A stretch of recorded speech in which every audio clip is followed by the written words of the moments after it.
Hello friends, welcome to study with Keerthi YouTube channel. இன்றைக்கி day 8ஓட study vlog தான் பார்க்க போகிறோம். மார்னிங் ஒரு 5:25 இருக்கும். எந்திரிச்சிட்டு ஃபஸ்ட்டு வந்து சிலபஸ் வந்து பார்க்கலாம், டீகோட் பண்ணலாம் அப்படின்னு சொல்லிட்டு ஸ்டார்ட் பண்ணேன். நான் வந்து குரூப் 4 அண்ட் 2 ரெண்டுமே ப்ரிப்பேர் பண்ணுறேன். என்கிட்ட இப்போ ப்ரிண்ட் அவுட்டாக இருக்கிறது குரூப் 2ஓட சிலபஸ். குரூப் 2க்கும் 4க்கும் வந்து ரொம்ப பெரிய டிஃப்ரென்ஸ்லாம் இல்லை. பட் ஒரு சில சின்ன சின்ன சேஞ்சஸ் தான் இருக்குது. இப்போ எக்ஸாம்பிள் வந்து யூனிட் 6ல் வந்து பார்த்திங்கன்னா குரூப் 2ல் evolution of 19th and 20th century socio political movements in Tamil Nadu அந்த பாயிண்ட் வந்து கொடுத்துருக்காங்க. பட் குரூப் 4க்கு வந்து அது இல்லை. அந்த மாதிரி ஒரு சில விஷயந்தான். இப்போ நம்ம ரெண்டுமே கம்பைனாக படிக்கும்போது நம்ம எல்லா விஷயமே தான் படிக்க போகிறோம். ஸோ அது பெரிய ப்ராப்ளமாக இருக்காது. நீங்கள் எந்த எக்ஸாம் ப்ரிப்பேர் பண்ணாலுமே ஃபஸ்ட்டு வந்து நீங்கள் பண்ண வேண்டியது சிலபஸ் டீகோட் பண்ணணும். நீங்கள் சிலபஸில் இருக்க ஒவ்வொரு வார்த்தையுமே மெமரி பண்ணிக்கணும். அப்போ தான் நீங்கள் வந்து லெசனாக படிக்கும்போது இந்த வார்த்தை நம்ம சிலபஸில் பார்த்தோம் இல்லையா, ஸோ இது வந்து நமக்கு சிலபஸில் கவர் ஆகுது அப்படின்னு உங்களுக்கு ஒரு ஐடியா கிடைக்கும்.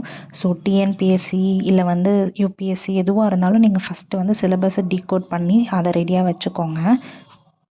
சண்டே கிளாஸில் நடத்தின ஒருமை பன்மை இலக்கணம் தான் நான் பார்த்துட்ருக்கேன் இப்போது. ஸோ இதுக்கப்புறம் தமிழ்னு வரும்போது நம்ம ஃபஸ்ட்டு பார்க்க வேண்டியது இலக்கணமாக தான் இருக்கும். பிகாஸ் இலக்கணம் வந்து 85 கொஷின்ஸ் வரப்போகுது. உங்களுக்கு ஒவ்வொரு டாபிக் ரிலேட்டட் இலக்கணம் வேணும், ஒரு வீடியோவாக கொடுத்தா நல்லாயிருக்கும்னு நினச்சிங்கன்னா மறக்காமல் கீழே கமெண்ட் பண்ணுங்கள். நான் கண்டிப்பாக ஒவ்வொரு டாப்பிக்குமே வீடியோ மேக் பண்ணுறேன். எனக்கு வந்து மேக்ஸிமம் புக்கை பார்த்து படிக்கிறத விட ஒன்ஸ் வந்து அதை ஆடியோவாகவோ இல்லை வீடியோவாகவோ நான் கேட்டுட்டேன்னா எனக்கு அதுக்கப்புறம் படிக்க வந்து ரொம்பவே ஈஸியாக இருக்கும். அதனால தான் நான் வந்து மேக்ஸிமம் ஒன்று யூடியூப்பை ரெஃபர் பண்ணிப்பேன், இல்லைனா என்னோடய இன்ஸ்டியூட்டில் நடத்தின டாபிக்ஸை வந்து நான் மோஸ்ட்டாக கவர் பண்ணிப்பேன். ஏன்னா அதுக்கு வந்து எனக்கு ரொம்பவே யூஸ்ஃபுல்லாக இருக்கும்.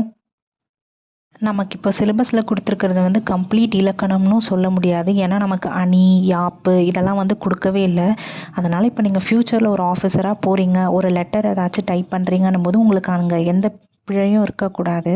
எழுத்து பிழையோ, எங்கே வந்து துணைக்கால் வரணும், எங்கே பெரியலா வரணும், எங்கே சின்னலா வரணும், அந்த கன்ஃபியூஷன்லாம் இருக்கக்கூடாதுன்னு தான் இந்த மாதிரி சிலபஸ் மாற்றிருக்காங்கன்னு நினைக்கிறேன். இப்போ தான் நான் வந்து திருக்குறளுக்குலாம் நோட்ஸ் எடுக்க ஆரம்பிச்சிருக்கேன். இன்றைக்கி வந்து ஒரு அதிகாரம் முழுக்க நான் நோட்ஸ் எடுத்திருந்தேன். பொறையுடைமை அதிகாரம் தான் நான் இன்றைக்கி வந்து நோட்ஸ் எடுத்திருந்தேன். இது வந்து பார்த்திங்கன்னா 12th ஓல்டு புக்கில் இருக்குது. உங்களுக்கு இந்த மாதிரி டெய்லி ஒரு அதிகாரம் வந்து வீடியோவாக போடலாம், ஷார்ட்ஸ் போடலான்னா மறக்காமல் கமெண்ட் பண்ணுங்கள். இல்லை வேறு எது ரிலேட்டட் வீடியோ வேணும்னாலுமே நீங்கள் வந்து கமெண்ட் பண்ணுங்கள். நான் கண்டிப்பாக மேக்ஸிமம் போட ட்ரை பண்ணுறேன். திருக்குறள் இந்த மாதிரி வந்து டெய்லி ஒரு அதிகாரம் நீங்கள் நோட்ஸ் எடுத்து வச்சுட்டிங்கன்னா ஒரு 20 டேஸில் 20 அதிகாரமும் முடிச்சிடலாம். அதுக்கப்புறம் நீங்கள் டெய்லியும் படிக்க வந்து உங்களுக்கு ரொம்பவே யூஸ்ஃபுல்லாக இருக்கும். இந்த வீக் வந்து எங்களுக்கு எக்கனாமிக்ஸ் கிளாஸில் நடத்தினாங்க. ஸோ அதனால் எக்கனாமிக்ஸ் படிக்கலாம் அப்படின்னு சொல்லிட்டு ஸ்டார்ட் பண்ணிட்டேன். நான் கிளாஸில் நடத்தின நோட்ஸ்லலாம் ஒரு சில டாபிக் அப்படியே பெண்டிங் வச்சுருந்தேன்.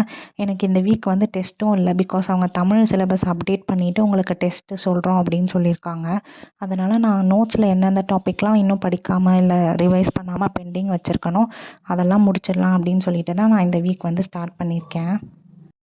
ஸோ இன்றைக்கி டே வந்து எனக்கு இப்படி தான் போச்சு. இந்த வீக் ஃபுல்லாக மேக்ஸிமம் ஜிஎஸ் அப்புறம் வந்து மேக்ஸில் தான் கான்சென்ட்ரேட் பண்ணுற மாதிரி இருக்கும். தமிழுக்கு வந்து இன்னும் கொஞ்சம் நான் நிறைய நோட்ஸ் எடுக்க வேண்டியது இருக்குது. நீங்களும் சீக்கிரம் படிக்க ஆரம்பிச்சிடுங்க. இன்னும் நமக்கு வந்து 6 to 7 months தான் இருக்குது. ஸோ அவ்வளோதான் ஃப்ரெண்ட்ஸ், இந்த வீடியோ இங்கே முடியுது. உங்களுக்கு இந்த வீடியோ பிடிச்சிருந்தால் லைக் பண்ணுங்கள். மறக்காமல் உங்கள் ஃப்ரெண்ட்ஸ்க்கும் ஷேர் பண்ணுங்கள். தேங்க்யூ ஃபார் வாட்சிங்.